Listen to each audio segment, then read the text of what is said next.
சட்டமன்ற தேர்தல் நடைபெறும் ஹரியானாவில் பாஜகவில் உட்கட்சி பூசல் நாளுக்கு நாள் அதிகரித்து வருகிறது. அதிருப்தியாளர்களுடன் மேலிட தலைவர்கள் நடத்திய பேச்சுவார்த்தையும் தோல்வியில் முடிந்தது அக்கட்சிக்கு கடும் நெருக்கடியை ஏற்படுத்தியிருக்கிறது. ஹரியானா மாநில சட்டமன்றத்துக்கான தேர்தல் அக்டோபர் 5ஆம் தேதி நடைபெறவுள்ளது. 3வது முறையாக ஆட்சியை கைப்பற்ற பாஜகவும் 10 ஆண்டுகளுக்கு பிறகு ஆட்சியை கைப்பற்ற காங்கிரஸ் கட்சியும் தீவிரம் காட்டி வருகின்றன. சட்டமன்ற தேர்தலுக்கான முதல் வேட்பாளர் பட்டியலை பாஜக வெளியிட்ட உடனேயே அக்கட்சிக்குள் மோதல் வெடித்துள்ளது. 67 பெயர்களை கொண்ட பாஜகவின் முதல்கட்ட பட்டியலில் 10க்கும் மேற்பட்ட முக்கிய தலைவர்கள் பெயர்கள் விடுபட்டது சர்ச்சைக்குள்ளானது.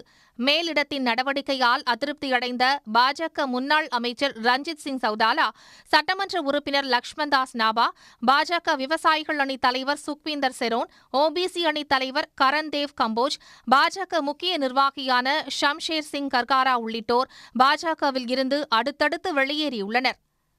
அதிருப்தி தலைவர்களை சமாதானப்படுத்தும் பாஜகவின் முயற்சியும் தோல்வியிலேயே முடிந்துள்ளது. பாஜக ஓபிசி அணி தலைவர் கரன்தேவ் கம்போஜை சந்திக்க சென்ற ஹரியானா முதலமைச்சர் நயாப் சைனியுடன் கைகுலுக்க கூட அவர் மறுத்துவிட்டதாக கூறப்படுகிறது.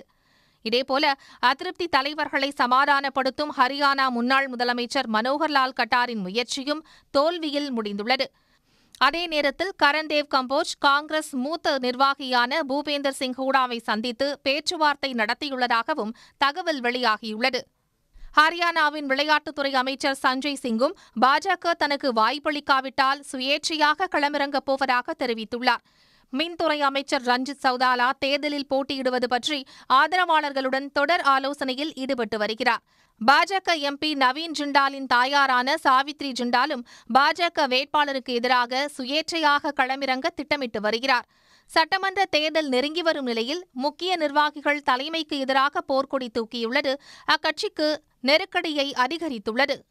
சட்டமன்ற தேர்தல் நெருங்கி வரும் நிலையில் முக்கிய நிர்வாகிகள் தலைமைக்கு எதிராக போர்க்கொடி தூக்கியுள்ளது அக்கட்சிக்கு நெருக்கடியை அதிகரித்துள்ளது. உடனுக்குடன் செய்திகளை தெரிந்து கொள்ள சன் நியூஸ் பெல் ஐகானை கிளிக் பண்ணுங்க.